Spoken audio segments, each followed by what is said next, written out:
Nostale to gra, która zapewne większości społeczności kojarzy się z dzieciństwem, uczuciem nostalgii oraz sentymentu. Niektórzy grali zaraz po wyjściu polskiej wersji, inni trochę później, a jeszcze inni są w niej do teraz. W dzisiejszym filmie przybliżę Ci, jak wygląda aktualny stan tej gry, natomiast na pytanie, czy warto do niej wrócić w 2025 roku, będziesz musiał odpowiedzieć oraz podjąć decyzję sam po obejrzeniu tego filmu. Kiedy jesteśmy w oknie logowania, mamy dostęp do dwóch serwerów międzynarodowych Undercity oraz Dragonvale. Ten drugi powstał 9 marca 2022 roku. To jest połączenie serwera angielskiego, hiszpańskiego, włoskiego oraz polskiego. Do teraz również posiada bardzo dużą społeczność. Na tyle dużą, że twórcy po długich namowach graczy byli zmuszeni zwiększyć ilość slotów na kanał. Po wybraniu serwera mamy ekran wyboru postaci.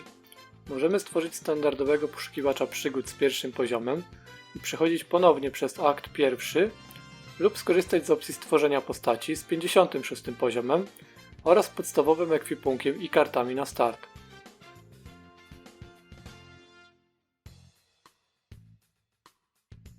Oprócz standardowych klas postaci, czyli wojownik, łucznik i mag, mamy możliwość również stworzenia mistrza sztuk walk.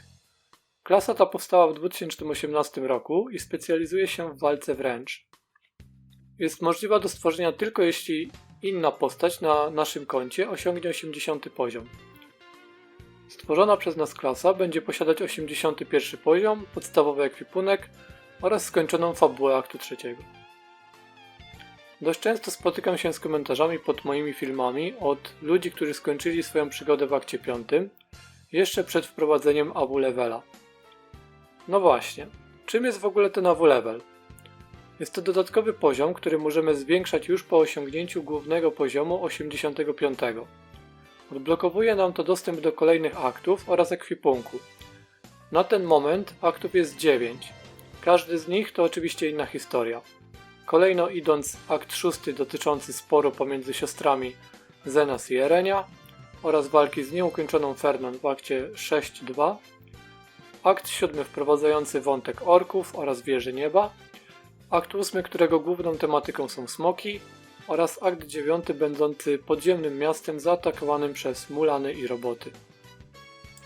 Nie można nie wspomnieć o rzeczy, która zdecydowanie najbardziej wyróżniała Nostale, czyli karty specjalisty. Z czasem w grze zaczęło ich się pojawiać coraz więcej. Na ten moment każda klasa posiada ich 11, za wyjątkiem MSW, który ma ich 7. Wiele przestarzałych kart otrzymało rework spowodowany dysbalansem pomiędzy nowymi kartami oraz dużą ilością aktualizacji, do których karty te nie były przystosowane. Zostało wprowadzone wiele nowych systemów. Bronie już nie ograniczają się tylko do zmiany unikalności oraz plusa. Można je dodatkowo wzmacniać poprzez ulepszanie ich osłonek lub wyrunowanie. Karty SP można ulepszać maksymalnie do plus 20, co daje zwiększenie maksymalnie statystyk do 120 i odblokowanie dodatkowego buffa. Możemy również ulepszać ich perfekcję za pomocą specjalnych kamieni z rajdów, które również zwiększają dodatkowo nasze statystyki.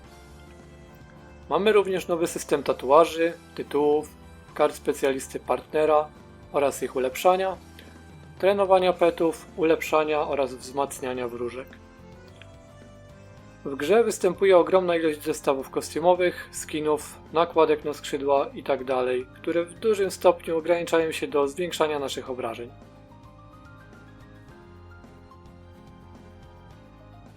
No dobrze, wiecie już, że sporo zmian weszło do gry, więc odpowiedzmy sobie na inne ważniejsze pytanie. Jaki jest aktualny stan gry? Przede wszystkim musicie być świadomi tego, że gra w 90% jest nastawiona czysto pod PvE. Gracze tworzą ekwipunki oraz buildy, które mają zadawać jak najwięcej obrażeń na rajdach i to tak naprawdę stało się numerem 1, jeśli chodzi o rywalizację pomiędzy graczami. Jeśli chodzi o PvP natomiast, to tutaj sprawa jest mniej kolorowa, gdyż jest praktycznie martwe. Twórcy niestety olali ten temat, a wiele map, które niegdyś były do tego stworzone, wymaga reworków. Pod koniec roku 2024 dostaliśmy zapowiadany od kilku lat rework aktu 4, który okazał się kompletną tragedią. Aktualizacja poza wprowadzeniem m.in. systemu wzmacniania osłonek, o którym wspomniałem wcześniej, będącym totalnym paywallem, oraz rajdem Amaroka, nie posiadającym żadnych interesujących nagród, nie zawiera nic więcej. Ludzie przestali grać PvP, gdyż nie daje ono żadnych korzyści. Z czasem również Gameforge dał przyzwolenie na używanie multikont, co przyczyniło się do rajdowania na kilka postaci. Doszło do tego, że mimo wprowadzania nowych aktów oraz zawartości, gracze po paru miesiącach wracali z powrotem na akt 6, aby móc farmić solo rajdy, które niestety ale wciąż są najlepszym źródłem zarabiania. Zdobywanie poziomów oraz progresowanie postaci zostało znacząco przyspieszone i już nie musimy np. siedzieć kilkanaście godzin na groszkach. Spowodowane jest to tym, że twórcy chcą doprowadzić graczy jak najszybciej do etapu tzw. late game, ponieważ główna gra się zaczyna właśnie tam. Zostanie na niższych poziomach raczej nie ma żadnego sensu. Wielu też pewnie interesuje kwestia, czy Nostale jest pay to win. Jakby nie patrzeć, mówimy wciąż o grze Gameforge'a. Większość aktualizacji wprowadzanych do gry wprowadza również nowe elementy do Nosmala. Tak naprawdę jedyne, co się tutaj bardziej broni, to fakt, że każdy item z Nosmala możemy kupić od graczy. Jeśli natomiast mówimy o szybkim progresie postaci, to tak, pod tym względem jest pay to win. Dużym nastawieniem na zysk jest również wprowadzenie co każdy poniedziałek skrzynek z unikalną zawartością lub ulepszonego koła fortuny z konkretnym rodzajem przedmiotów, a mowa tu o setach kostiumowych, partnerach lub skrzydłach. Co weekend na przemian otrzymujemy w Nosmalu promocję na NOS-dolary lub jackpot na koło, a w samej grze mamy jeden losowy event, który najczęściej dotyczy zwiększonej szansy ulepszania. Na pewno dużym plusem jest to, że Nostale w końcu przeniosło się z forum w przeglądarce do oficjalnego kanału Discord. Tam możemy nie tylko otrzymać wiadomości o nowych aktualizacjach, ale również kontaktować się z resztą społeczności gry, w tym również teamu, wystawiać przedmioty na sprzedaż lub reklamować swoją rodzinę. Najciekawszą zakładką są sugestie, w której to gracze mogą proponować swoje zmiany w grze i jeśli któraś z nich zostanie zaakceptowana, to faktycznie jest wprowadzana do gry. Natomiast czas ich realizacji często pozostawia wiele do życzenia.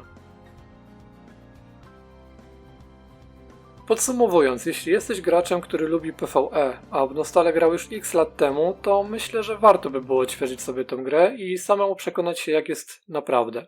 Natomiast jeśli oczekujesz morderczych walk na arenie czy glacy przez całe dnie, to prawdopodobnie będziesz musiał poszukać innej gry.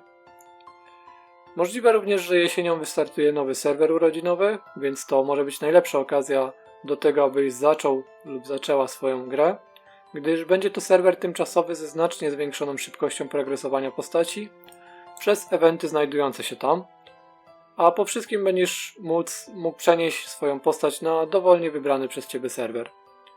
Tak to funkcjonowało na serwerze Nosfire, więc jeśli nie widziałeś lub nie widziałaś, to zachęcam do obejrzenia mojej serii ze zmagań na nim. Dziękuję za obejrzenie, zachęcam do pozostawienia po sobie jakiegoś śladu. Dajcie znać w komentarzach, jakie są Wasze odczucia na temat tej gry, kiedy skończyliście lub czy dalej w nią gracie.